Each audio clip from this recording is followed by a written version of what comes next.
Hello साथीहरू, दर्शक नमस्ते। आजको यो अर्डर चाहिँ मलाई झापाबाट गर्नुभएको थियो।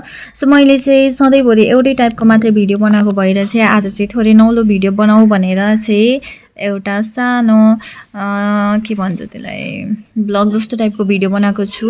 भिडियो के कस्तो लाग्छ हजुरले अन्तिमसम्म हेरेर मलाई कमेन्ट गर्नुहोला र यदि हजुरहरू पनि घरमै बसेर घरको सम्पूर्ण काम सकेर आफ्नो बच्चाबच्चीहरूलाई हेरेर थोरै समयमा र थोरै लगानीमा नै घरमा बसेर गर्ने कामको खोजीमा हुनुहुन्छ र के गरौँ भइराखेको छ भने हजुरहरूले देख्न सक्नुहुन्छ।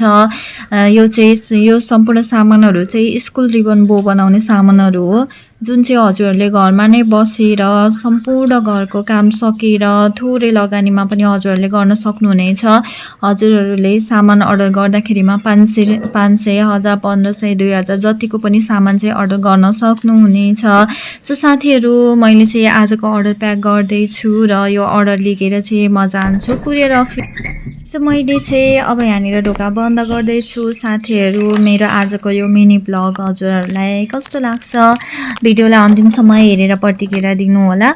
सो मैले चाहिँ ढोकामा ताजा पड्काएँ। अब म हिँडे पोको बोकेर साथीहरू, आज चाहिँ घाम पनि लागेको छैन अनि पानी पनि परेको छैन, अलि गुम्म भएको भएर चाहिँ एकदमै गर्मी छ। सो साथीहरू, मैले चाहिँ फेस चाहिँ देखाइनँ किनभने अब फेस देखाएर बनाउँदाखेरिमा चाहिँ अलि भिडियो पनि कस्तो लाग्छ कि त्यो। अब म चाहिँ हिँडेँ त साथीहरू, गर्मी छ। अनि अब भिडियो बनाउँदाखेरिमा आफ्नो फेस देखाऊ भने अब फेस देखाउनको लागि अब मेकअप पनि गर्नै पर्यो साथीहरू।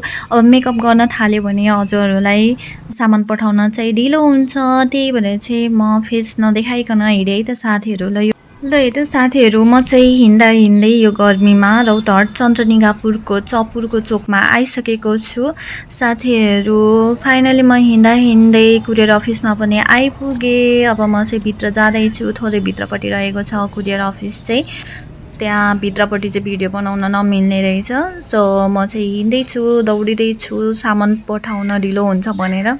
सो म हिँड्दै चाहिँ म पुगेँ कुरियर अफिसको ढोका अगाडि। अब चाहिँ म अहिले हजुरहरूलाई देखाउँदैछु, यो चाहिँ चन्द्रनिगापुर चपुरको चोक हो। अनि धेरैजनाले भन्नुहुन्छ अब कति टाढादेखि सामान मगाउनुहुन्छ नि त, अनि चपुर रौतहट भनेको उहाँहरूलाई थाहा नै हुँदैन कि है साथीहरू। ल साथीहरू, रौतहट चन्द्रनिगापुर भनेको चाहिँ यही हो। सो साथीहरू, मैले चाहिँ कुरियर अफिसमा सामान छोडेर फर्किसकेको छु।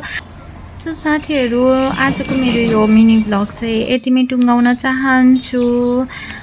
हजुरहरूको दिन शुभ रहोस्। हस्त धन्यवाद भिडियो अन्तिमसम्म हेरिदिनु भएकोमा। यदि हजुरहरूलाई पनि सामान चाहिन्छ भने व्हाट्सएपमा मेसेज गर्नुहोला।